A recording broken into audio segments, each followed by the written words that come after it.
ingresaba el aire a nuestro sistema respiratorio, habíamos conversado acerca de cómo este aire era intercambiado a través de la membrana alveolo capilar por una cuestión de presiones, ¿no es cierto?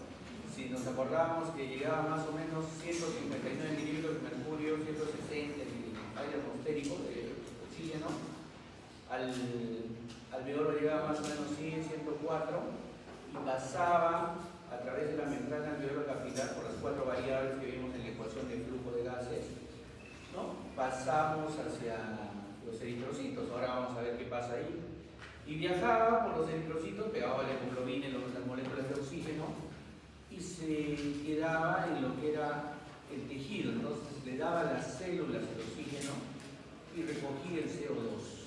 Entonces el CO2 viajaba por la sangre ya con menos oxígeno, la sangre nunca se queda sin oxígeno, ¿no? Pero sí tiene menos oxígeno, y regresaba al pulmón, y en el pulmón volvía a ver el intercambio del CO2, ¿no? Hacia el alveolo y lo exhalábamos. Entonces ese era el viaje más o menos que teníamos de los gases, ¿sí? Entonces este viaje que tenemos de los gases, tiene que iniciarse en algún lugar, y se inicia en el alveolo, pero para eso, ¿sí?, tiene que difundir primero. ¿Y cómo difunde? Dijimos, pues su coeficiente de difusión, la presión que tiene, el área expuesta, y que la membrana alveolo capilar esté íntegra y tenga menos de 0.5 micras, ¿no es cierto?, de distancia. Entonces, con eso difunden las moléculas de oxígeno y que haya las presiones diferenciales. Por lo menos mínimo 1 milímetro de mercurio entre el alveolo y la sangre, ¿no? Una presión diferencial, mínimo dijimos eso. Entonces, cuando el oxígeno difunde a través de la membrana alveolo capilar, va a ir hacia los alveolos capilares, va a ir hacia los vasos sanguíneos, y de ahí va a ingresar hacia los eritrocitos. Entonces, aquí hay un intercambio. El CO2 que viene por la sangre es eliminado hacia el alveolo y se elimina hacia el ambiente, y el oxígeno que ingresó desde el medio ambiente, por la presión barométrica, ingresa a la sangre, ¿sí? Acá tenemos, por ejemplo, ¿no? Llega el alveolo, en la parte superior llega el alveolo, ¿sí? Y este es el capilar. El capilar venía con 40 milímetros de presión de oxígeno, ¿se acuerdan? Porque se había consumido en las células, todo ese cuento. Viene con 40 milímetros de oxígeno, y en el alveolo había 100, entonces hay una diferencia más o menos de 60 milímetros, una diferencia muy amplia. Eso es a nivel del mar. Pero habíamos visto que a nivel de la altura, cuando va subiendo, la presión en el alveolo va disminuyendo también, ¿sí? Y entonces a veces nosotros no tenemos suficiente presión para que pase el oxígeno. ¿Qué pasa en el Everest, por ejemplo, en el Monte Everest? ¿El Everest a cuántos metros está sobre el nivel del mar? Cultura general. 5.000 y tantos, ¿no? 8.800. Entonces, conquistar los picos del Everest es una tarea titánica, casi imposible, por la presión de oxígeno comienza a ser 19 milímetros de mercurio, ¿se imaginan? Entonces, no ingresa oxígeno, la mayoría ingresa con balones de oxígeno que le aumentan la presión. ¿Se acuerdan que les comenté que cuando tenías el balón y le comenzabas a aumentar el CO2, aumentaba la presión de oxígeno, ¿no? Para poder llegar ahí, ¿no? Menudo deporte, ¿no? Entonces, y ahí vienen los problemas de los males de altura, ¿sí? Entonces, mucha gente muere, colapsa por edema cerebral, edema pulmonar agudo, insuficiencia cardíaca, y ahí nomás se muere. Entonces, en el Everest hay creo que 60 y tantos muertos ahí, ¿no? Como es tanto frío, están congelados, ¿no? Desde los años 70 hay un muerto que le dicen el botas rojas, ¿no? Porque está ahí congelado y tiene las botas rojas, ¿no? Entonces es como una señal que está llegando a la punta, ¿no? El botas rojas murió cerca de la cumbre. Entonces está ahí, sus botas están ahí, el cadáver está ahí, pero nadie lo va a sacar, pues. Con esa presión no te vas a poder hacer ejercicio para sacar cadáveres, ¿no? Entonces los cadáveres están ahí, ¿no? En la punta del Everest, como señal de estos problemas, ¿ya? Entonces se dan cuenta, ¿no? Entonces, y claro, si tú tienes una presión de 40 a nivel venoso que va llegando al pulmón, y en el alveolo capilar va habiendo intercambio, entonces la presión va subiendo y esta es la presión de oxígeno a nivel capilar arterial. Entonces vamos diferenciando arteria con sangre venosa, lo que llamamos, con sangre oxigenada con sangre deoxigenada. Bien, entonces, ¿y cómo va esa sangre? Esa sangre pues se oxigena en el pulmón, ¿sí? Pasa a la aurícula izquierda, que viene desde los pulmones, ¿no es cierto? Entonces, la aurícula derecha llega a la sangre, va a los pulmones la oxigenan, pasa a la aurícula izquierda, y la aurícula izquierda es expulsada, eyectada por el ventrículo izquierdo hacia el resto de la economía, digamos, ¿sí? Pero este oxígeno que llega ahí a los capilares, ¿cómo se transporta? Como yo les decía, la hemoglobina es como un Uber para el oxígeno, ¿no? El oxígeno se pega a la hemoglobina no está entre los eritrocitos, la hemoglobina es una proteína, ¿no? Que se va a pegar, se va a pegar al oxígeno. Pero también hay oxígeno libre en el plasma sanguíneo, pero es lo mínimo. 97% casi va pegado a la hemoglobina y el resto va pegado al plasma libre. Va libre, el oxígeno, sus moléculas de oxígeno van libres. Ese oxígeno que está libre en el plasma es muy riesgoso. Es muy riesgoso. Entonces el oxígeno, como cualquier cosa externa, es un medicamento. Finalmente, el primer medicamento que le ponemos a un paciente en insuficiencia respiratoria es oxígeno, es un medicamento.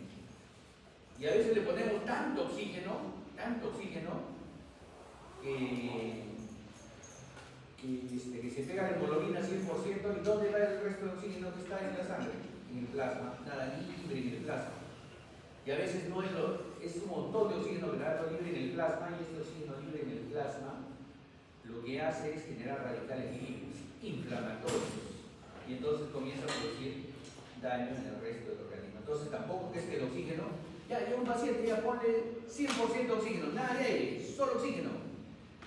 Y ese oxígeno comienza a saturar totalmente la hemoglobina y comienza a haber muchas moléculas de oxígeno libres en el plasma, se oxidan, comienza a generar radicales libres y comienza a inflamar los pulmones, en los niñitos prematuros, por ejemplo, comienza a inflamar las retinas, comienza a producirles daño retiniano, vasos sanguíneos, desprendimiento de retina, etc. ¿Ya? Entonces hay muchos riesgos también con el oxígeno, hay que controlarlo. ¿Ya? Entonces la mayoría del oxígeno va a pegar a la hemoglobina. Un pequeño porcentaje va libre en el plasma sanguíneo. Esa es la forma de su traslado. Esta es la hemoglobina tiene 4 cadenas, 2 alfa, 2 beta, y en cada cadena hay un grupo hemo, o sea, hay 4 grupos hemos, que contienen fierro en forma ferrosa, es importante, ferrosa. Ya, entonces viene la molécula de oxígeno y se pega a la hemoglobina. Tiene entonces 4 sitios de unión. La hemoglobina es una proteína que denominamos alostérica. ¿Qué quiere decir la proteína alostérica? Que va facilitando la unión de una molécula de oxígeno conforme va avanzando su porcentaje de unión. ¿Qué es esto? En la primera unión es un poco más difícil, pero la configuración cambia y entonces a la segunda molécula le hace más fácil unirse, la tercera más fácil y la cuarta la unión es un poco más laxa. Y entonces eso nos facilita también, no solo para que se pegue el oxígeno a la hemoglobina, sino también para liberar, ¿ya? Esa conformación alostérica que tiene esta hemoglobina. 4 cadenas. Y entonces tenemos hemoglobina oxigenada y hemoglobina deoxigenada. ¿Cuántos de ustedes saturan 100% en la Tierra? Vamos a ver, ¿cuántos saturan 100%? ¿Cuántos se saturan alguna vez? ¿Se han tomado la saturación de oxígeno? ¿Quién saturó 100% un ratito y después ya dejó de saturar 100%? Difícil, ¿no? Difícil saturar 100%. Difícil. O mantener esa saturación. Es un error generalmente del aparato. ¿Ya? Es un error. A menos que le están dando suplemento de oxígeno, es un error. ¿Por qué? Vamos a verlo un momento más. ¿Ya? Vamos a verlo un momento más. Entonces, el transporte de oxígeno, como les digo, 97% pegada a la hemoglobina y 3% disuelto en el plasma sanguíneo. ¿Cuánto traslada más o menos un paciente entonces en volumen? En volumen más o menos se ha calculado que por cada gramo de hemoglobina, un gramo de hemoglobina, traslada 1.34 mililitros de oxígeno. 1.34 mililitros. Este valor es muy importante, muy importante. Acá vemos un paciente que tiene 15 gramos de hemoglobina y traslada 20.1 mililitros de oxígeno por 100 mililitros, lo ideal. 21 mililitros por 100 mililitros, ese es el transporte ideal. Un paciente que tiene 15 gramos de hemoglobina. ¿Cuánto hemoglobina? La última. 14.9, 15. 11, jalada. ¿Cuánto? ¿Ah? 14. ¿Quién tiene menos de 10? Sea sincero. Nadie tiene que estar bien alimentados, entonces no hay excusa para eso. Entonces, en una mujer, ¿cuánto de hemoglobina normal en una mujer? 11 a 13. ¿Y un varón?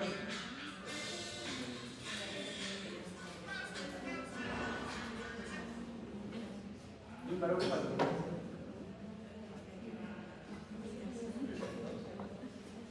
12 a 15, ¿no? Vale. La mujer siempre va perdiendo por el periodo menstrual, pierde sangre, ¿no? Entonces tiene menos cantidad de hemoglobina. Es evidente siempre eso, ¿ya?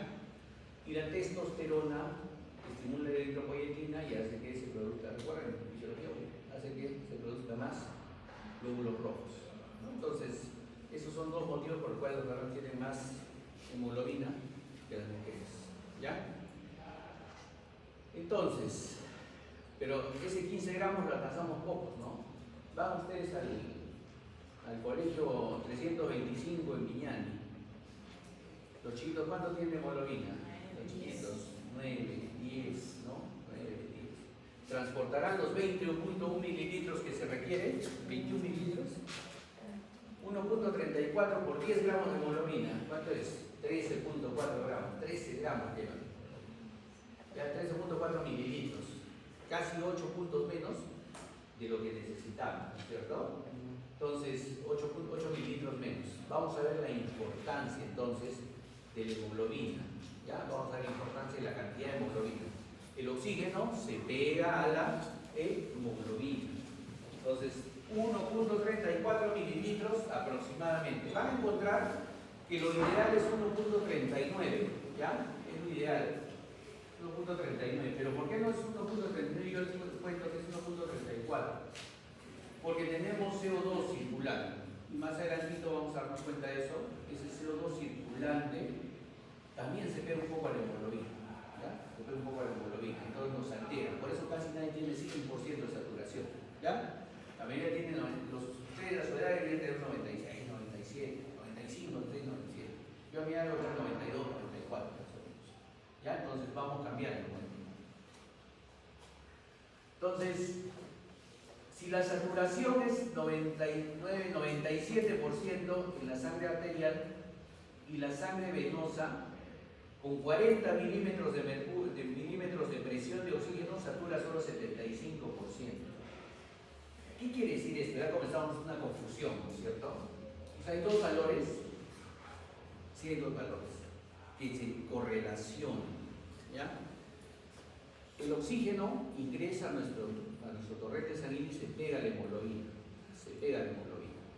Cuando se pega la hemoglobina a nuestro oxígeno, la satura nuestra hemoglobina. Y la satura y la puede llevar a 97, 98%. Es decir, si tienes 15 gramos, tus 15 gramos no van a estar saturados. Van a estar saturados en 97, 96%. Pregunta de examen. 97, 96%, no así, ¿no? ¿Cuánto satura? No es un ejercicio. Van a saturar 96%, ¿no? Entonces, 96, ¿cuántos gramos de hemoglobina útil tendrás si es 96% en 15? ¿Cuántos gramos de hemoglobina útil tienes? 14.4. Y eso multiplicado por 1.34.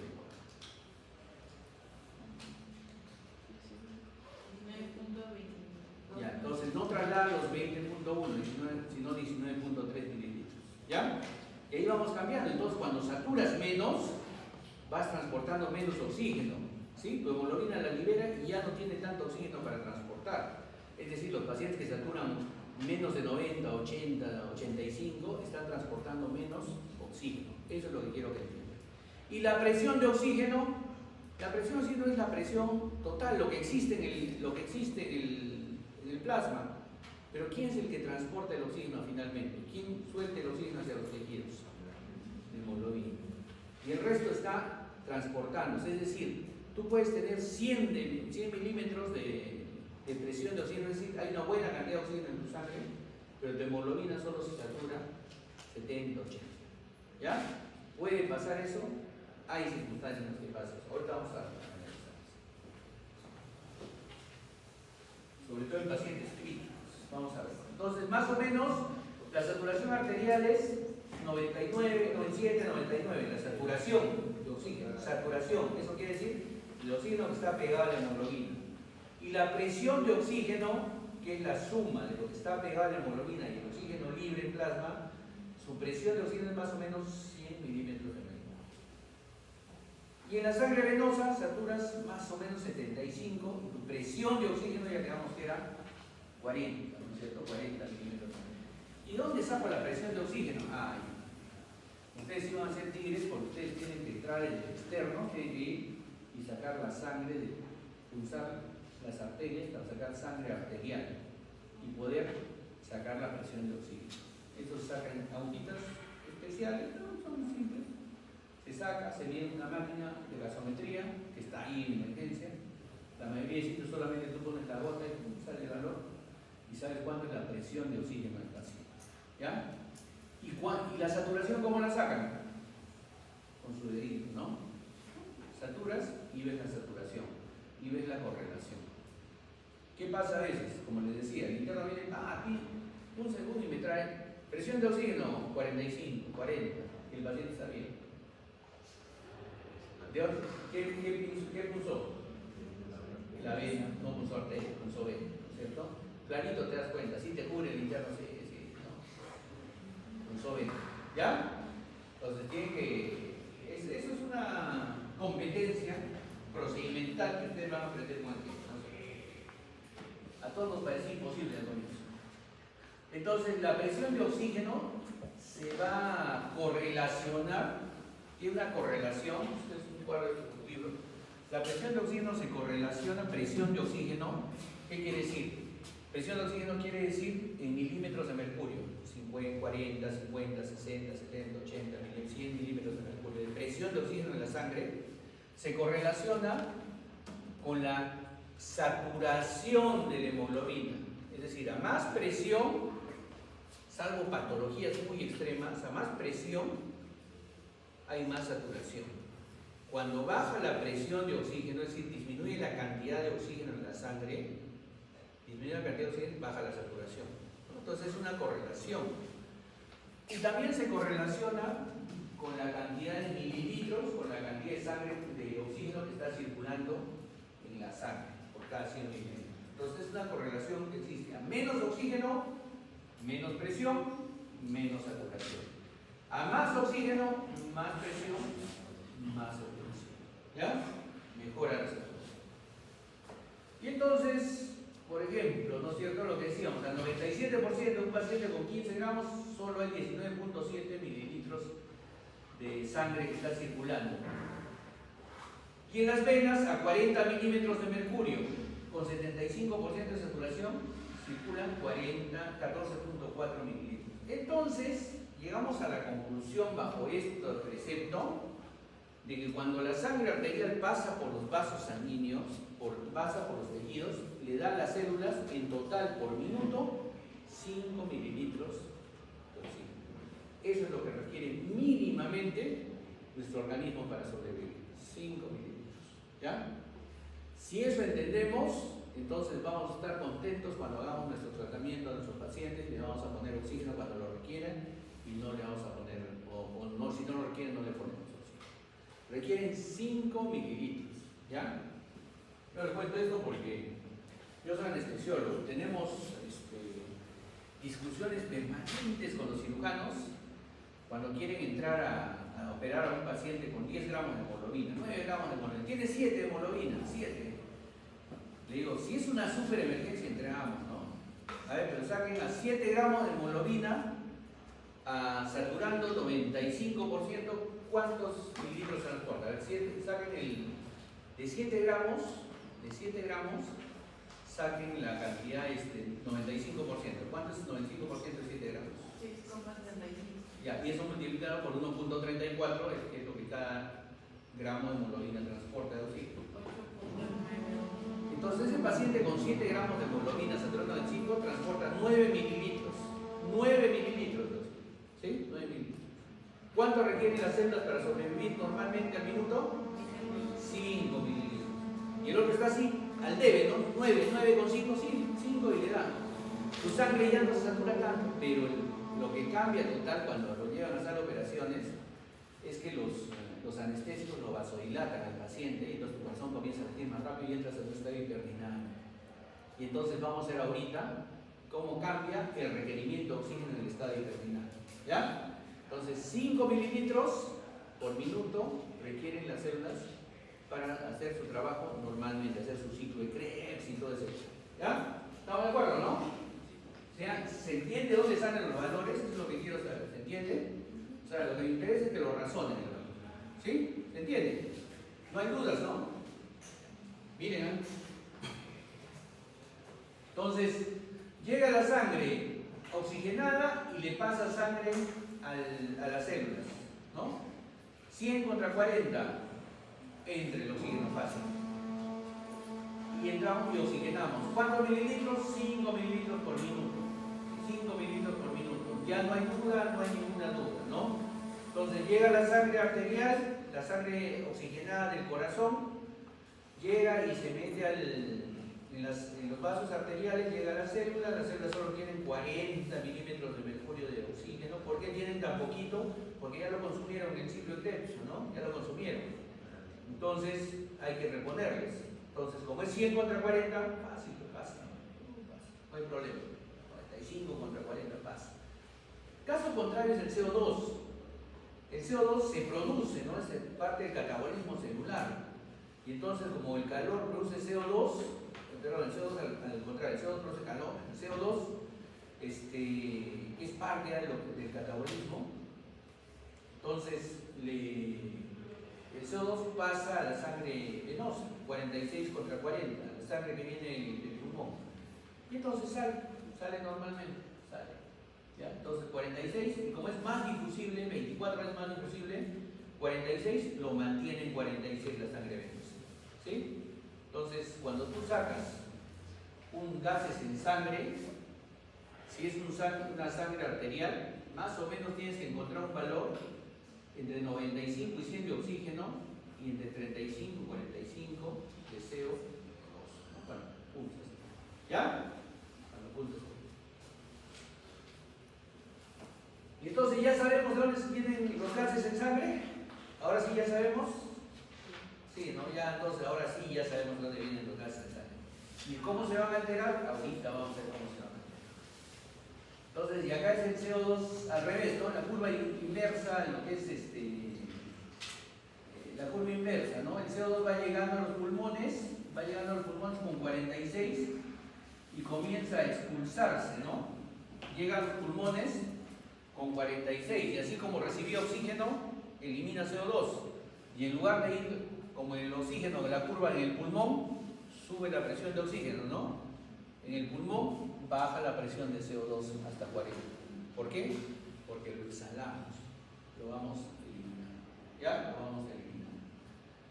Y ahora hay aparatitos, así como hay el oxímetro, hay aparatitos que te toman ahí la cantidad de CO2 que exhalas.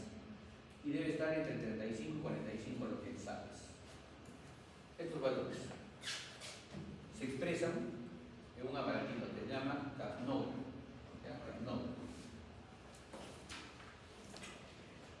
O sea, todo ya podemos monitorizar, ya todo podemos monitorizar. Es más, el capnógrafo ha pasado a ser un gol estándar, probablemente este año haya un gol estándar. Cuando tú intubas a un paciente, tienes que comprobar que exista CO2 en la intubación. ¿Por qué? Porque la intubación de un paciente va al pulmón, ¿sí? Pero a veces intubas y te vas al esófago y va al estómago. Entonces el estómago no produce CO2, el único órgano que produce es el pulmón. Entonces cuando hay CO2, está en el pulmón. Si no hay CO2, está en el estómago, sácalo por el otro lado. ¿Ya? Entonces, CO2 importante, importantísimo. Entonces, entonces ya sabemos dónde viene todo. Pasemos al estado hiperdinámico, el ejercicio. El ejercicio, cuando comienza a aumentar los requerimientos de oxígeno en tus células, suben de 5 mililitros, lo normal que están ustedes consumiendo en este momento, a 15 mililitros, suben 3 veces los requerimientos. Entonces, si tú llevas 19.7 mililitros y le vas dejando oxígeno, y la sangre venosa se va con 14 mililitros al pulmón. Cuando tú haces ejercicio, sobre todo ejercicio extenuante, vas con tus 19.7 y le dejas 15 mililitros. ¿Sí? 15 mililitros. ¿Y con cuánto se va la sangre venosa? Con 4 mililitros se va.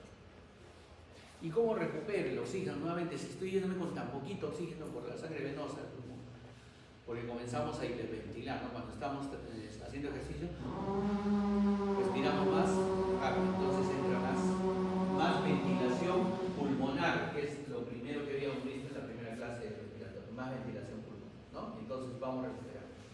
Eso está bien en el ejercicio. Ustedes que tienen 15 gramos, ustedes están chapositos, bien, con bastante hemoglobina.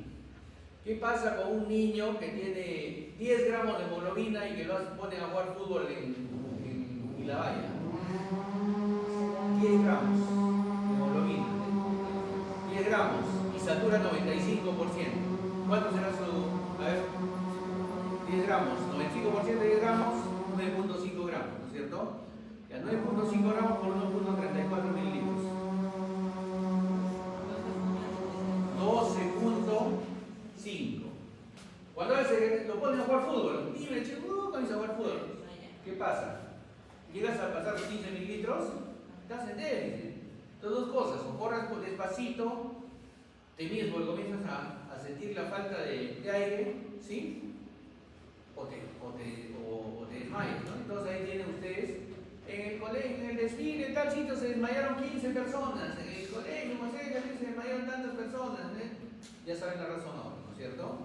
La hemoglobina es importantísima. En Perú está una campaña contra la anemia, sobre todo contra la anemia infantil, porque ha detectado ese problema. Entonces ya saben ustedes por qué no tenemos deportistas de élite casi. No tenemos, ¿no? ¿Por qué? Por estos factores tan importantes, porque no tenemos muchos fisiólogos, no tenemos muchos médicos deportólogos. Recién en la residencia tienen 2 años de medicina del deporte. Recién se están formando especialistas en medicina del deporte, ¿no? Que tienen que saber mucha fisiología en su primer año, ¿no? O sea, mucha fisiología deportiva, el oxígeno, la altura. Entonces, el ejercicio te lleva a 3.3 mililitros más ya de requerimiento, ¿sí? A 3 veces más de requerimiento, ¿sí? 3 veces más. Aumenta la cantidad de requerimientos de oxígeno por parte del tejido periférico, Y entonces, ya no transporta, pues la sangre venosa ya no transporta 14 mililitros, transporta solo 4 mililitros hasta el pulmón. Y si el pulmón no ventila bien, no ventila adecuadamente, entonces no vas a reponer todo y sigues en déficit en el deporte. Y entonces, en 2 vueltas, corres, ¿cuántas vueltas son 800 metros? 2 vueltas a la pista atlética, no 2 vueltas. 2 vueltas te quedas en una vuelta y media. Y ahí, remate, ¿qué vas a rematar? Si ya no tienes ni pulmón ya para rematar, ¿no? Entonces, esa es la realidad. O sea, la fisiología respiratoria es importante para la medicina de altura, medicina del deporte y para terapia de rehabilitación. Esas 3 especialidades, si no tienes idea de la fisiología de esta parte de fisiología, es difícil que puedas desarrollarse. ¿Ya? Yo siempre les digo, yo anhelo ver un exalumno mío, ya tenemos un exalumno nuestro trabajando en un hospital traumatólogo en Barcelona. Yo quiero ver a un alumno de la UPT siendo fisiólogo, deportólogo de Barcelona, el Real Madrid. Ahora no tenemos. Todavía no les ha pegado esa chispa, pues. Ya Ya todos quieren ser cirujanos plásticos. ¿Ya? Entonces, vamos ahí entonces, ¿no? Entonces, el ejercicio, la saturación va a descender con la saturación de hemoglobina, porque estás consumiendo mucho oxígeno, ¿no es cierto? La saturación desciende entre 15 y 25 milímetros de mercurio. Es decir, si tú vas, los chicos de las Olimpiadas van a correr la maratón de 5 kilómetros, la UPT, corren, después de 5 kilómetros no vas a saturar 97 con el que comenzaste, vas a saturar 90, 89 de repente, ¿no? Si has entrado solamente en entretenimiento vas a saturar 85, ¿no? Dependiendo de tu capacidad. Y es ahí donde los deportistas comienzan a practicar su modo de respiración, su capacidad ventilatoria para poder recuperar el oxígeno y mantener una saturación permanente y estable. ¿Ya? Entonces, el deporte altera nuestra fisiología. Es una fisiología totalmente diferente. Baja la saturación, consume más oxígeno. Entonces, los tejidos tienen déficit de oxígeno. Por eso es que tienes que tener buena cantidad de hemoglobina. ¿Y esta cosita qué cosa es? Esto se llama curva de disociación de la hemoglobina. Pregunta esa. Este es un examen ahora, en 12º ciclo, en residencia médica, siempre tengo problemas. Ya, esta es la curva de disociación de la hemoglobina. Presión de oxígeno. ¿Qué cosa era la presión de oxígeno? La cantidad de oxígeno que teníamos en la sangre, ¿no es cierto? En la sangre, la cantidad que generaba una presión, que iba de 0 a 100. ¿Podía ser más? Puede ser más, es increíble. Cuando pasamos demasiado oxígeno, después de 140, un día hemos encontrado un paciente con 200 milímetros de presión de oxígeno. Tan que le ponían oxígeno, pobre señor, después iba a acabar extasiado todo el hombre. ¿Ya? Entre 0 y 100. ¿Sí? Esto es importante monitorizar al paciente.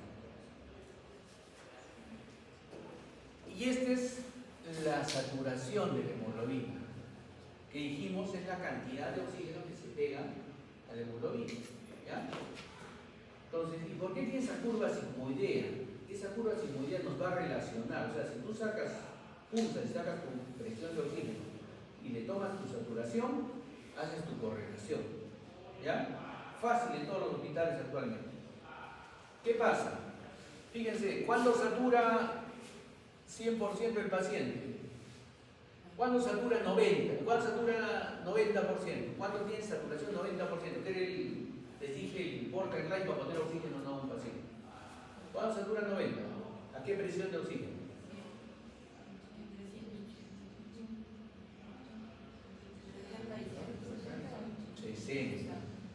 60 milímetros de mercurio. O sea, no necesitas tener un montón de oxígeno en la sangre o tu totalidad para saturar 90, ¿no es cierto? Entonces, entre 60 milímetros para arriba, una cantidad respetable de oxígeno, vas a subir de 90 a 100, casi va a estar plana la curva, miren, plana la curva. Entonces, esta es una presión crítica, 60, ¿ya? 60, hasta 60. ¿Por qué? Porque comienzas a bajar 60 y mira cómo se viene el despeño, el declive, ¿no es cierto? ¿Qué quiere decir este despeño? Que baja más rápido. Cuando baja la presión de oxígeno, la saturación de hemoglobina comienza a bajar. ¿Ya? Comienza a bajar. Es decir, si tú tienes un paciente que se está ahogando, que tiene 40 de presión de oxígeno, su saturación va a estar pues, en 50, casi en 50, ¿no? Perdón, en 70 y tantos, ¿no? En 70 y tantos, ¿ya? Si tú tienes una presión de oxígeno de 27 milímetros de mercurio, o sea, poquito oxígeno, vas a estar saturando 50% nada más. Eso es una PO2. ¿Qué pasa eso? Tenemos pacientes que hacen un paro respiratorio. Un paciente está haciendo asma y hace parada respiratoria. Y su saturación comienza a bajar. Nosotros tenemos que llegar.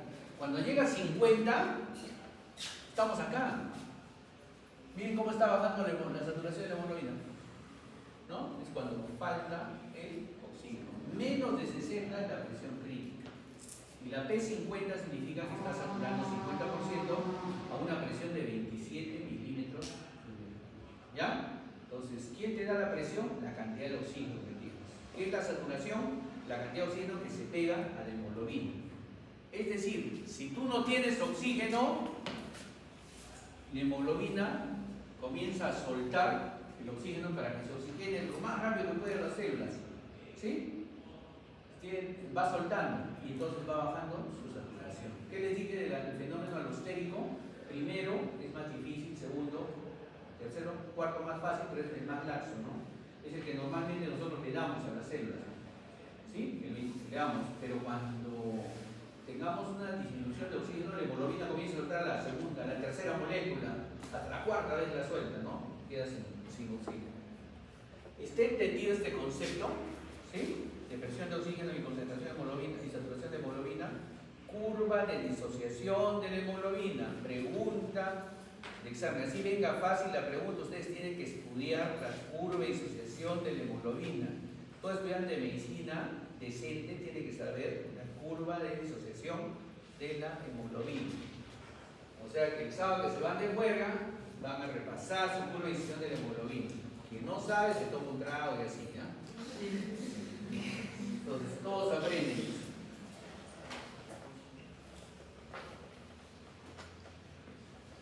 Entonces, ¿qué pasa entonces? ¿Qué pasa entonces? Entonces, como les decía, presión se correlaciona con saturación y se correlaciona con volumen, con la cantidad del oxígeno. El volumen genera una presión de oxígeno y ayuda a la saturación. ¿Ya? Esa es la correlación real. Entonces, cuando hay un buen volumen, hay una buena presión y hay una buena saturación. Pero baja el volumen de oxígeno, baja la presión de oxígeno y la saturación comienza a descender. La presión crítica de oxígeno es cuando tengo 60 milímetros de mercurio de oxígeno. ¿Ya? 60 milímetros de presión. P90.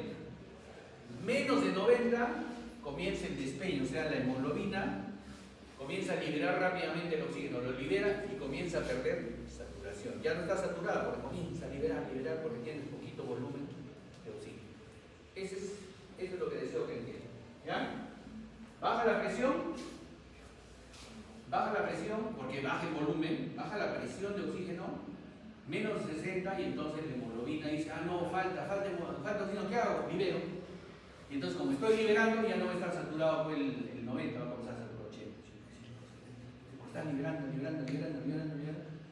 Hemos tenido ceros y el paciente ha salido. Entonces, pero es porque la tensión ha sido inmediata, digamos, no inmediata. Pero es algo muy riesgoso, recuerden, 4 minutos, no aguantan las neuronas. ¿Ya? Bien, entonces esta curva expresa, ¿no es cierto?, la relación entre el oxígeno, la presión de oxígeno en el eje horizontal y el eje vertical, la saturación, ¿no? Y esta saturación es, digamos, la más fácil de tomar, es indicativo de la presión de oxígeno, porque en el monitoreo constante,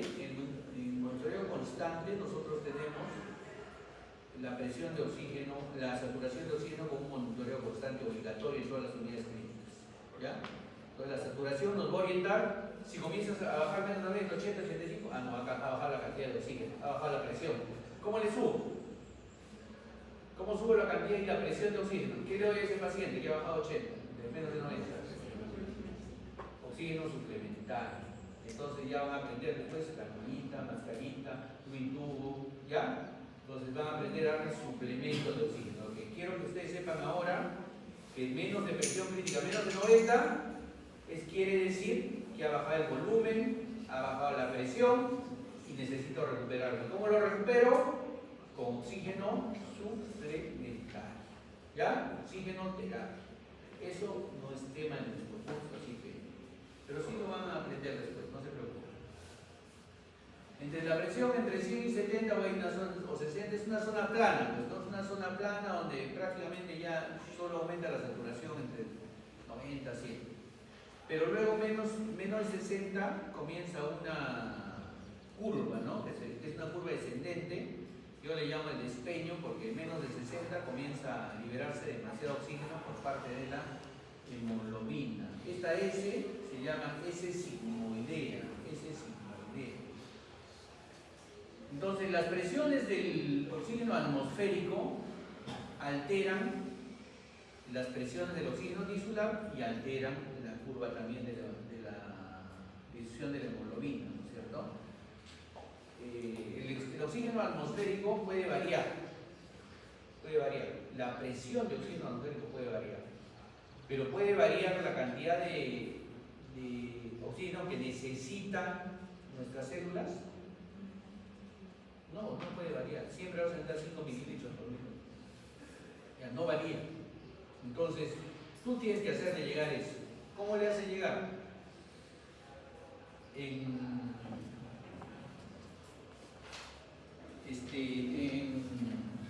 la playa no hay problema, es lo que estamos hablando. Aquí entrando, no hay problema. Subes a Arequipa, 2400, no hay mucho problema, ¿no? Ya te vas a adaptar, pero ¿cómo te adaptas? Lo que hemos hecho en fisiología 1. Dos cosas. Produce eritropoyetina y la eritropoyetina que produce eritrocitos. Los eritrocitos acompañados que van hemoglobina. Y entonces aumentas tu cantidad de hemoglobina para poder captar más oxígeno. Pero si tú eres un futbolista que tiene 14 hemoglobina, está bien para su realidad, no juega en el llano, pero sube a una altura donde la presión de oxígeno es menor, entonces, y él no tiene la capacidad de jalar todo ese oxígeno, ese poquito oxígeno que entra a su pulmón, lógicamente va a colapsar, le va a faltar aire, no va a tener la condición física. En cambio, los que viven ahí en la altura tienen más hemoglobina, ¿no es cierto? Porque están aclimatados. Y esa cantidad de hemoglobina va a hacer que jales tu oxígeno, el poquito oxígeno que ingresa, y puedas vivir una vida aparentemente normal, hagas tu ejercicio normal. Ese es el viejo dicho, gallinazo no canta en puro, ¿no? Los de la costa es un poco difícil. Entonces, cuando tú subes a la altura, te vas a agitar, pues, ¿no? Te vas a agitar, no vas a tener ese suficiente oxígeno. Como tu cerebro no va a tener oxígeno, te va a dar edema, te va a dar dolor de cabeza, edema de altura, incluso puede haber edema pulmonar, porque el corazón no va a tener buena cantidad de oxígeno. ¿Ya? Esa es la idea. Va cambiando, va a una relación la presión de oxígeno atmosférico, ¿sí?, con la presión de oxígeno que tenemos en la sangre, y esto se va a correlacionar. Pero también tenemos el otro lado. El otro lado lo tenemos, esto lo vamos a ver otra vez. Lo tenemos del otro lado, en el fondo del mar, o cuando tú buceas, o cuando bajas a pescar. ¿Alguien baja a pescar? Ya, no, los chicos ya no van a pescar. Si ustedes pura pantalla son ustedes. Cuando bajan a pescar, ingresas y entonces ya no solo vas a tener la presión atmosférica acá, sino el agua te va a comprimir el cuerpo. Entonces tu cuerpo tiene mucha presión, ¿sí? Y tu oxígeno que tú tienes en tu vía respiratoria, entonces va a ganar mucha más presión y entonces vas a tener 500 milímetros de mercurio de presión en los alveolos que van a ir pasando a tu pulmón, ¿no? Entonces cuando ingresas mucho muy al fondo, los buzos que entran con tanque, muy profundo.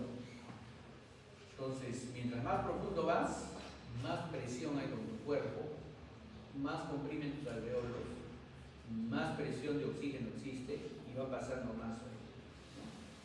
Entonces tú no puedes salir bruscamente, no puedes salir. ¿Por qué? Porque tus alveolos tienen que irse descomprimiendo poco a poco.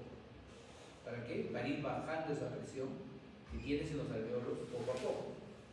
Si tú ves un tiburón y subes, probablemente cuando llegues a la superficie se abren los alveolos bruscamente y producen una turbulencia, ¿sí? Una turbulencia en los vasos sanguíneos que están cerraditos, los alveolos están cerraditos todos, se abren bruscamente. En los vasos sanguíneos, ¿se acuerdan del número de Reynolds? Ya no se acuerdan del número de Reynolds.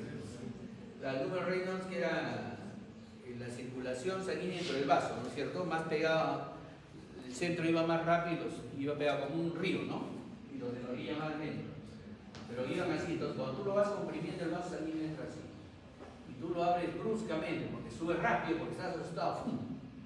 Entonces, esa turbulencia, más la apertura brusca de los alveolos, puede generar un embolismo aéreo. Las burbujas que se van y se meten al pulmón y se impactan en el pulmón. Y esa burbuja aérea puede producir un embolismo, un paro y un fallecimiento del paciente. Entonces, ¿qué hacemos con esos pacientes? Síndrome de descompresión brusca. Se descomprime el paciente. Hay que llevarlo volando a la cámara hiperbárica para compresión, tratar de destapar la burbuja y tratar de romper. Metemos oxígeno a 600 atmósferas, no, a 3 atmósferas. O sea, no es 760, sino 1200. Entonces, esa presión que entra el oxígeno, tratamos de romper la burbuja esa sector. Entonces, síndrome de descompresión. Entonces, tanto en la altura como bajo el mar, podemos alterar nuestra fisiología. Entonces, hay fisiología para los buzos, fisiología para la altura, fisiología para el deporte. Todo que tiene que ver con fisiología respiratoria. No puedo aprender el resto si no aprendo bien fisiología respiratoria básica. ¿Ya?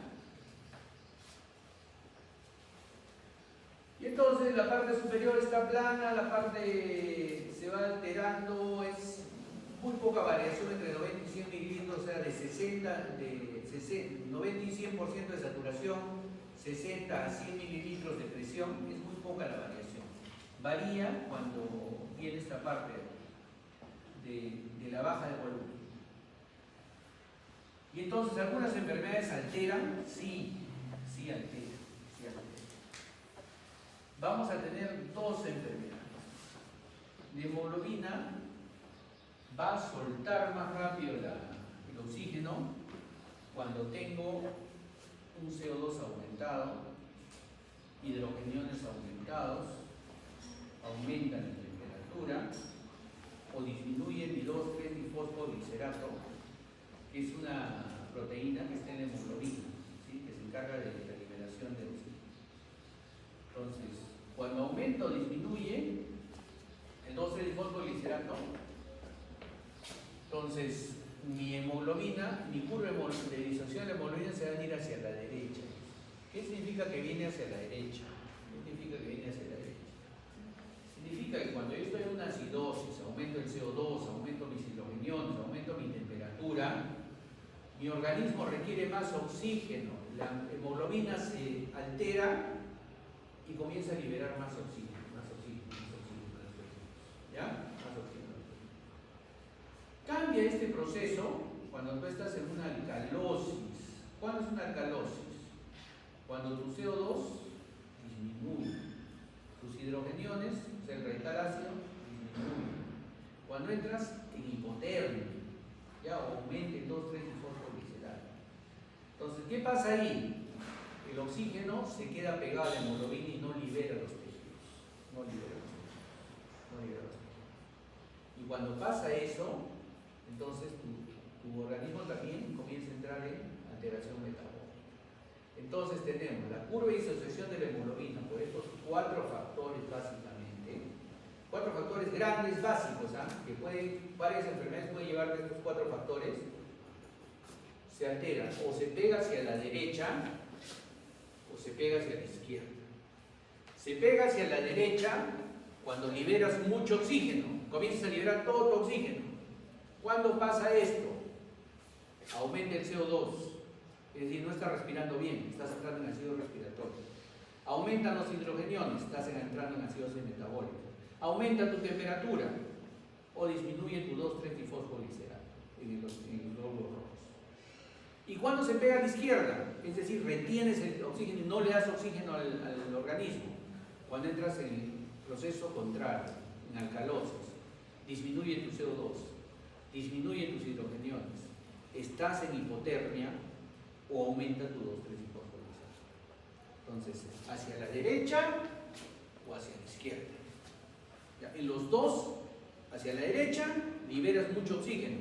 Y cuando liberas mucho oxígeno, ¿qué va a pasar con tu saturación? Va a bajar. O sea, tu saturación comienza a bajar porque estás liberando mucho oxígeno. Cuando lo pegas a la izquierda, retienes el oxígeno. Tu hemoglobina mejora su saturación, pero no te sirve porque no vas a oxigenar el resto del cuerpo, está atrapada ahí el oxígeno. ¿Cuándo pasa? Un ejemplo claro, es que el otro día les decía, ustedes ya no hay conciertos como antes, ¿no? Ya venían los artistas, si las chicas iban, se bloqueaban, no, se desmayaban, por acá se desmayaban. Ya no pasa eso mucho, ¿no? Ya no hay ese tipo de conciertos, ustedes ya son más recatados. Entonces, ¿qué pasa en ese tiempo? Por ejemplo, las chicas comenzaban a gritar, y el artista llegaba, ya muy poco, gritaban todo, y se hiperventilaban, veían a su galán y estaban y se desmayaban. ¿Por qué? Porque al hiperventilarse eliminabas el CO2. Como eliminas el CO2, entonces disminuye el CO2, entras en alcalosis. ¿Para qué lado se iba la curva de disociación? ¿Derecha, izquierda? Izquierda. Se iba a la izquierda. ¿Qué pasa en la izquierda? En la disociación a la izquierda, ¿qué pasa con el oxígeno? ¿Se pega o se suelta? Se pega la hemoglobina. Curva de disociación de la hemoglobina a la izquierda se pega. Como está pegado, no le vas a dar oxígeno para el cerebro.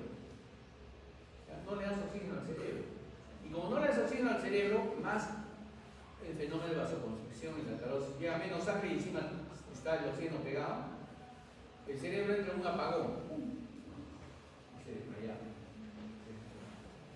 Había que volver a respirar Por eso han visto seguro, les ponen una bolsita y volvían a respirar en la bolsita porque eso les generaba CO2, ¿no? Entonces los niveles de CO2 volvían a subir y otra vez estaban normales. ¿Ya? Entonces, pero pasaba el susto. Ya saben ustedes por qué y ahora saben. ¿Ya? ¿Está comprendido el concepto entonces? Disociación de la hemoglobina derecha-izquierda, esta.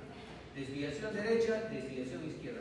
Pero algunas cosas alteran esto, algunas cosas alteran. ¿Qué es el monóxido de carbono? ¿Quién produce monóxido de carbono?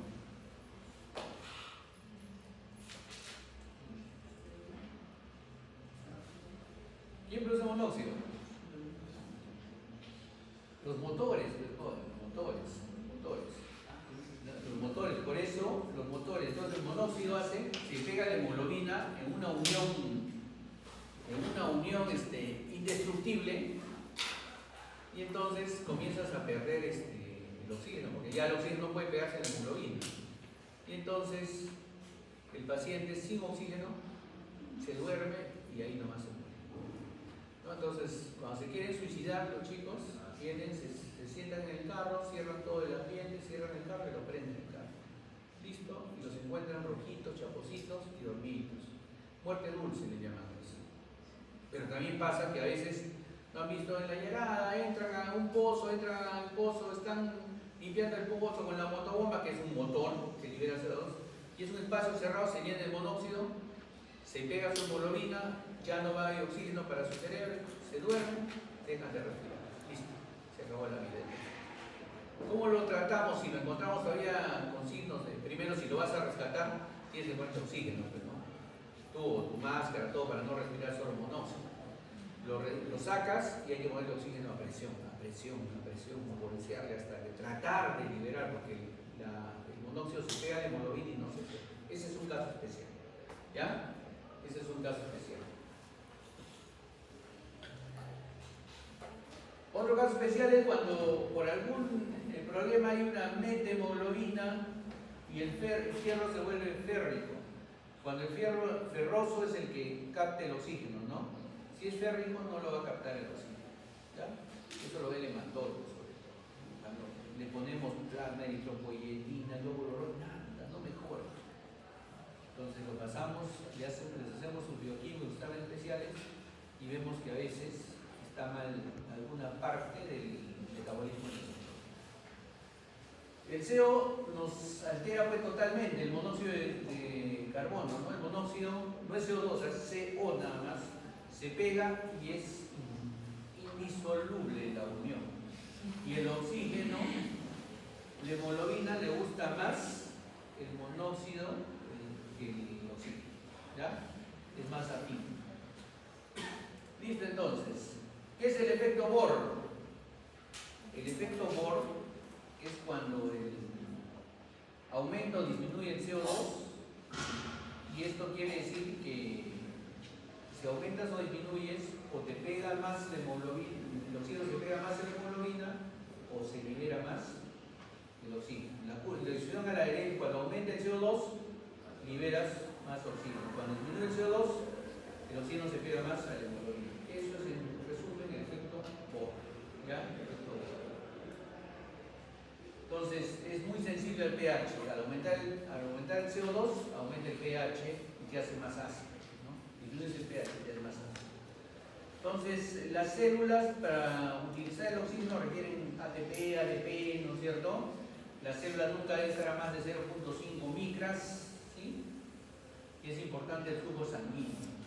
Y el oxígeno se transporta diluido más o menos 0.3 mililitros por cada 100 mililitros, que genera una presión de oxígeno de 40 milímetros.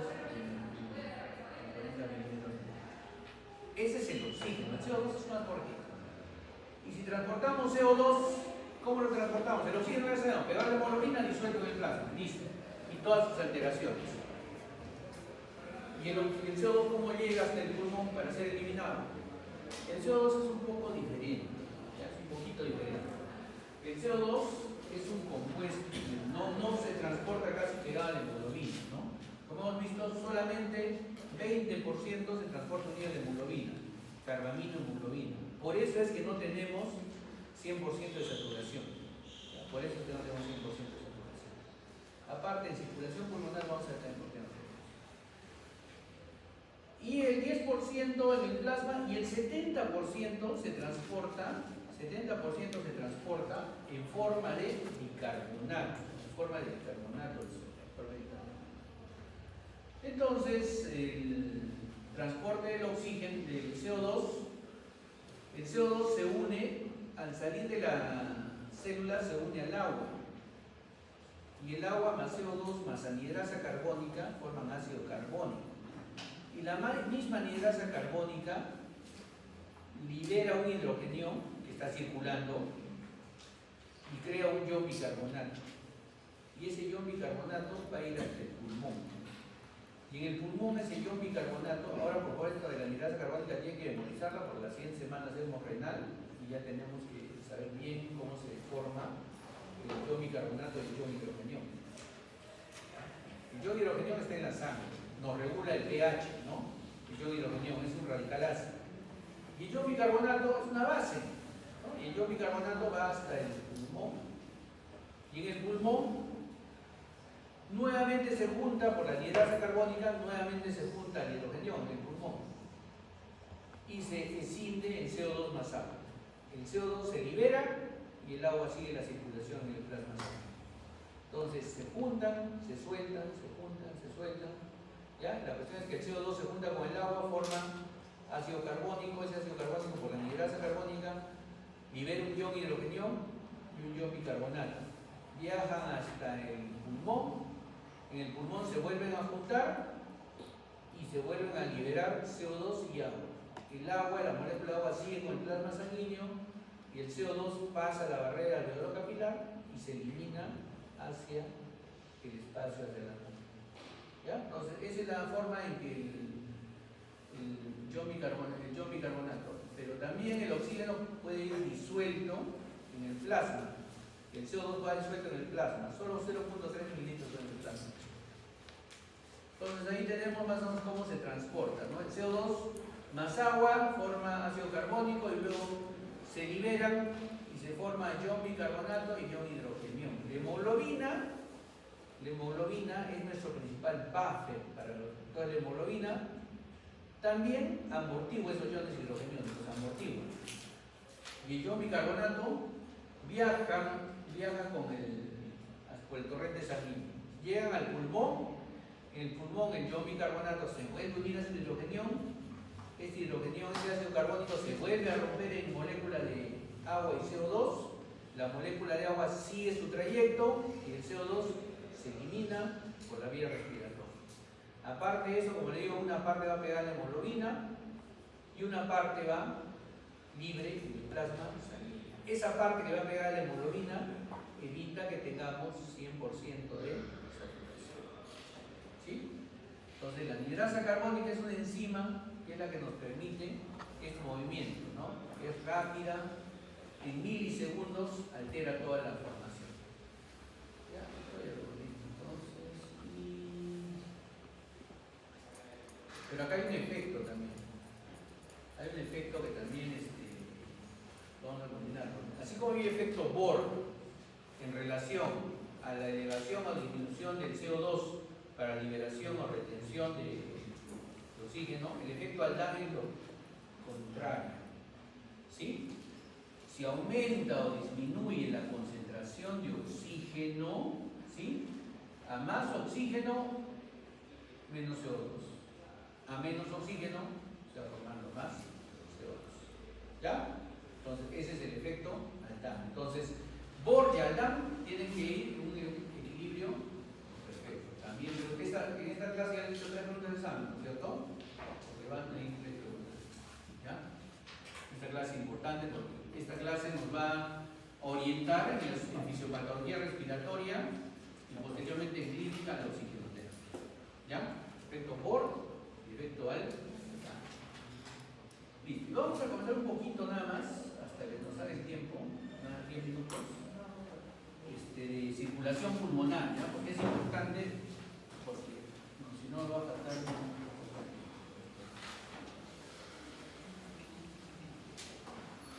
Y como tienen una semana de vacaciones, vamos a encontrarle una solución. Esta clase es realmente cortita esta clase. No es una clase, es una introducción en la circulación pulmonar. Ya, esta circulación pulmonar tiene que ver con la cantidad de sangre que va a llegar al pulmón. Ya lo han visto ustedes, ya han visto todo, o sea, prácticamente es un repasito nada más.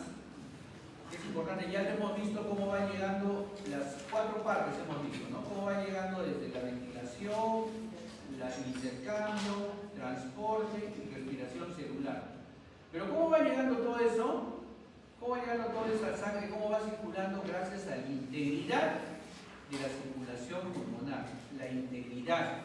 Es decir, llega sangre venosa y se va a sangre arterial. ¿Por qué?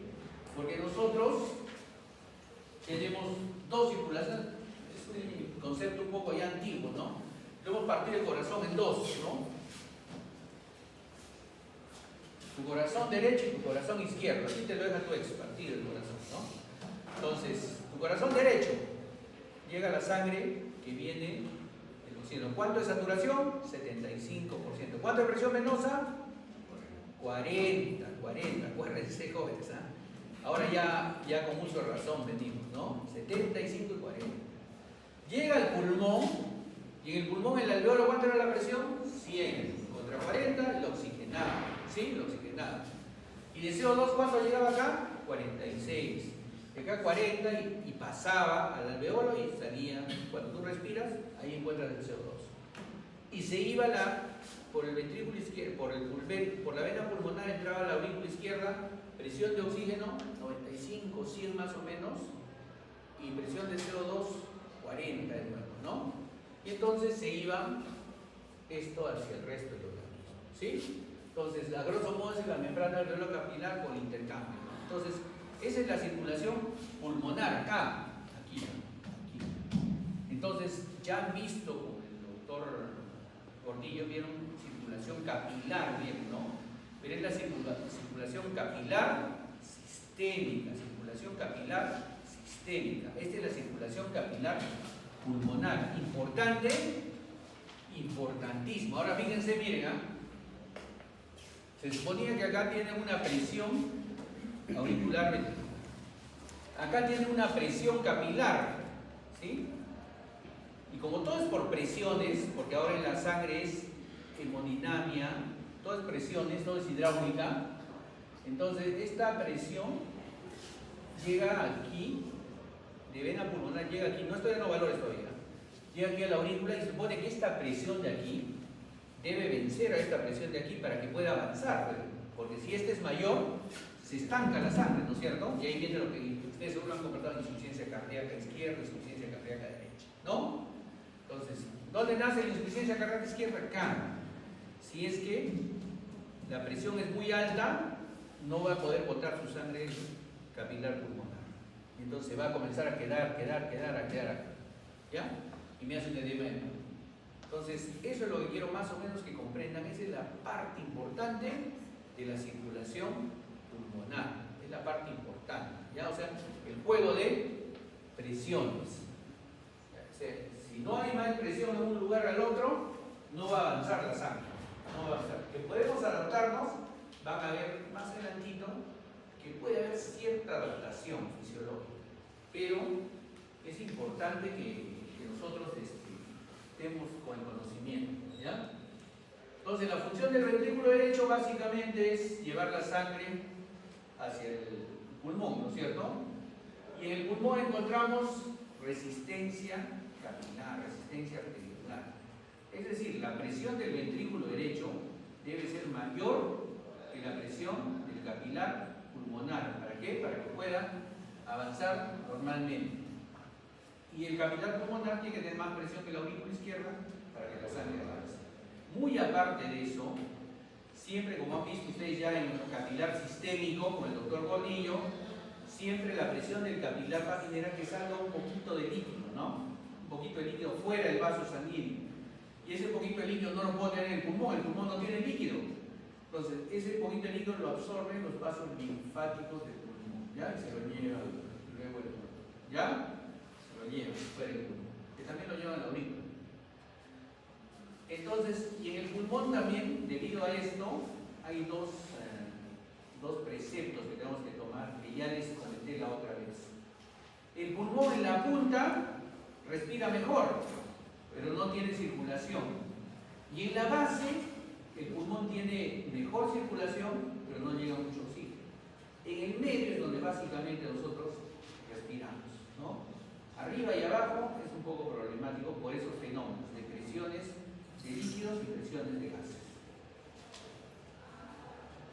La circulación mayor, bueno, la circulación mayor es la que sale a la parte sistémica, ¿no? Lo que a nosotros nos interesa en este momento es la circulación pulmonar, ¿sí? Es un circuito de baja presión, no es la presión 120 con 80, ¿no?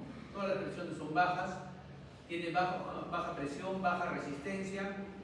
El flujo total no está regulado porque tiene baja presión y baja resistencia. Cuando hay hipoxia, rápidamente reaccionan estos vasos, eso sí, y el volumen es proporcional al flujo. Entonces, ¿qué tenemos que tener en cuenta aquí? Antes de cualquier cosa, tenemos que tener en cuenta que en la circulación pulmonar existen vasos pulmonares que son los que se van a oxigenar, ¿ya? Que son los de la oxigenación, que pasan por los alveolos, hacen el intercambio, todo eso. Existen vasos bronquiales. ¿Cuáles son estos vasos bronquiales? Estos vasos bronquiales salen de la aorta y van a irrigar, porque hemos visto que el tejido pulmonar tiene elasticidad, compliance, todas esas propiedades del tejido pulmonar que hemos visto tienen tiene que alimentarse ese tejido pulmonar, y la única manera de alimentarse es con sangre arterial que sale de la aorta y va al pulmón. Entonces, dos circulaciones diferentes, ¿ah? Una es la circulación de intercambio, circulación pulmonar, y otra es circulación bronquial, que nutre a las células de los alveolos, de los pulmones, del tejido pulmonar. ¿Ya? Dos circulaciones diferentes en el pulmón. Les reitero, circulación pulmonar y circulación bronquial. ¿Qué más tiene? La circulación de los capilares, esta es la parte del intercambio. Vamos a ver, esta es la parte importante que tenemos acá, ¿no? Y finalmente, los linfáticos, que son los que van a tratar de absorber el poquito líquido que por las presiones van a salir al tejido pulmonar. Entonces, ya con el esquema de la circulación, nosotros vamos a tener que el ventrículo derecho va a salir por la arteria pulmonar. La arteria pulmonar es chiquita, ¿no? Solamente tiene más o menos 5 centímetros la arteria pulmonar. Y esta arteria pulmonar se va a dividir en dos, ¿no es cierto? Pulmonar derecha, pulmonar izquierda. ¿Por qué? Porque van a ir a ambos pulmones. ¿Qué tipo de sangre van a llevar estos? Venosa, ¿no? ¿Cuánto es su saturación de esa sangre? ¿Y cuánto es su presión de oxígeno? 40. Entonces ya está claro eso, ¿no? Va a llegar al pulmón esa sangre, y esa sangre se va a encontrar en los capilares pulmonares, no bronquiales, ¿ah? pulmonares, porque esos son los del intercambio.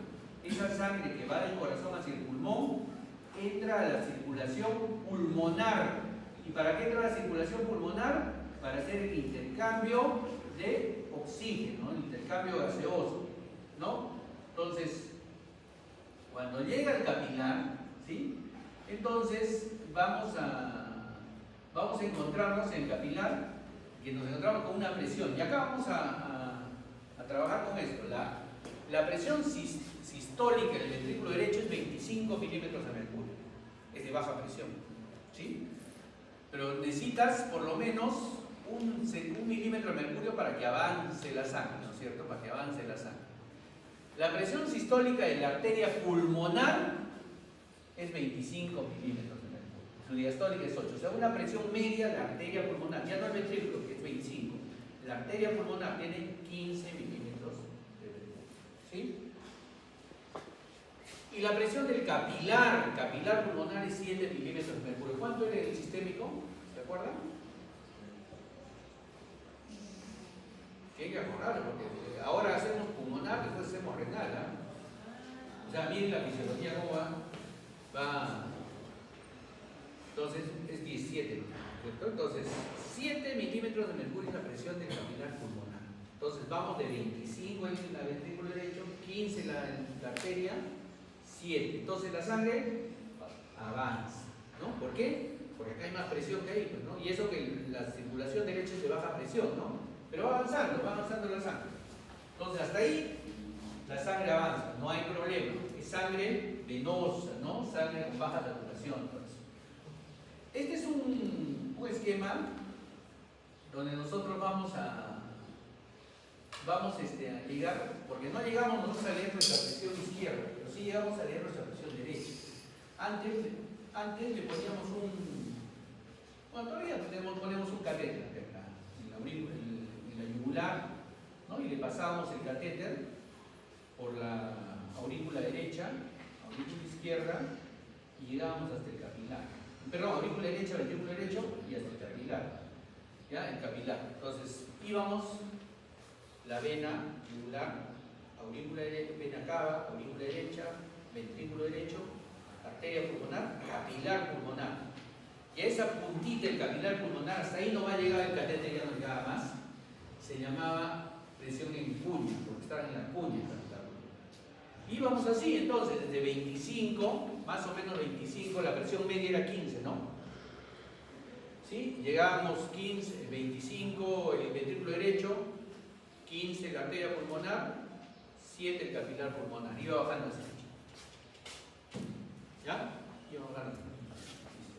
A eso le llamábamos presión en cuña, la que tenía el capilar pulmonar. Y esto cuando le ponemos el catéter, ¿se acuerdan de sus curvas A, C, B, valle X, valle Y? ¿Se acuerdan?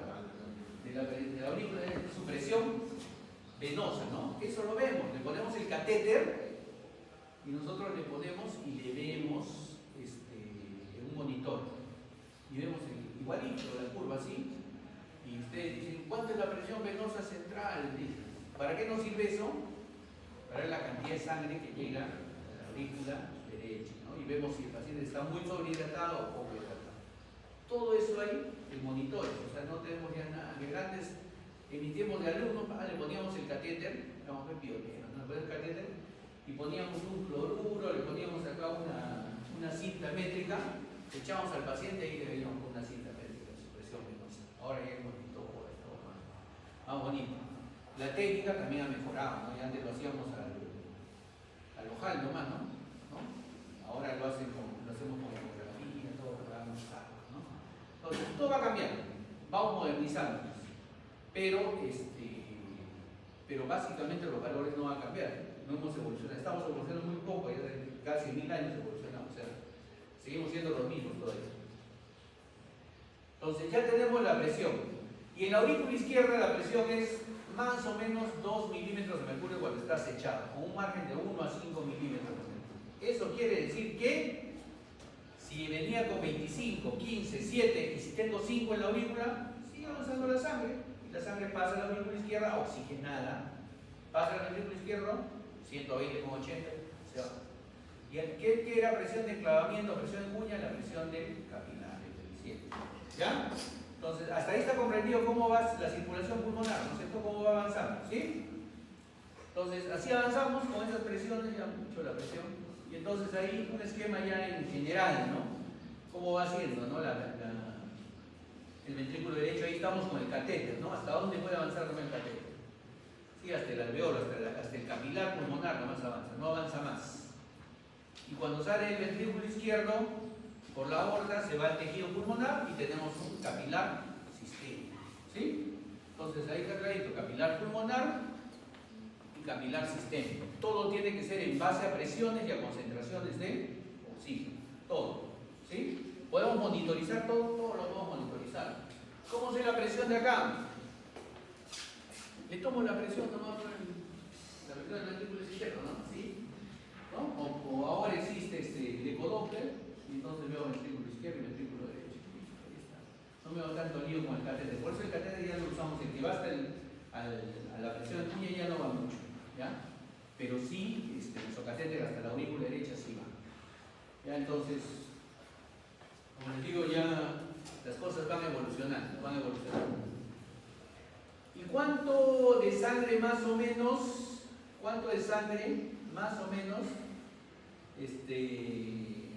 entra al pulmón por minuto? 450 mililitros de sangre tiene el pulmón siempre. Y de esos, 70 mililitros están en constante intercambio. O sea, va llegando sangre y tenemos 450 mililitros. Y de esos, 70 mililitros van a estar en un constante intercambio. ¿Sí? La cantidad de sangre puede variar y puedo tener más o menos claro. Si tú comienzas a correr y comienzas a expandir el pulmón y los exhalas, entonces comienzas a... Pero si tú, por ejemplo, haces un deporte que comprimes permanentemente como un bajín, que toca trompeta, qué sé yo, entonces estás en presión y le quitas volumen sanguíneo, ¿no? Entonces van cambiando. Pero lo normal es que tú tengas 450 mililitros de sangre en el pulmón y de esos 450, 70 permanentemente estén en la circulación pulmonar, ¿ya? Permanentemente en la circulación pulmonar. Entonces el flujo sanguíneo en los pulmones es igual al gasto cardíaco, es decir, 5 litros por minuto, es idéntico al gasto cardíaco porque entra y sale. En el pulmón siempre tiene que quedarse 450 mililitros y siempre es 450, 70 van circulando permanentemente por nuestra circulación pulmonar para que se oxigene, Pero si, por ejemplo, dejas de respirar o hay zonas de tu pulmón que dejan de respirar, ¿no? O sea, hay zonas de tu pulmón que se cierran por algún motivo. Por ejemplo, te echas y tus pulmones, tu sangre se va hacia abajo y la única que tiene respiración es la que está en medio y la de arriba tampoco. Entonces cambia la posición del pulmón, te echas de costado, cambia la posición del pulmón, te echas de costado, cambia la posición del pulmón, ¿no es cierto? Te paras, cambia la posición del pulmón. Entonces, en base a eso, o por ejemplo cuando te vas a la altura, hay menos oxígeno también, ¿no es cierto? En la altura, menos presión de oxígeno. Entonces, a los minutos que estás en una situación, no hay mucho oxígeno, viene un fenómeno que se llama vasoconstricción pulmonar hipóxica. Es decir, los vasos en las zonas donde no hay mucho oxígeno se cierran. Y el oxígeno y los vasos donde hay oxígeno se abren. Eso se llama vasoconstricción pulmonar hipóxica. ¿Ya? Es el fenómeno de vasoconstricción pulmonar hipóxica. Eso nos permite respirar algo mejor en zonas donde hay baja presión de oxígeno o en cambios posicionales, ¿no? Cambios posicionales. Bien, hasta ahí vamos a avanzar nomás, ¿ya? Y esta gran intervención pulmonar la vamos a ver en la siguiente clase, ¿ya? Hasta ahí nos vamos. Listo. Gracias.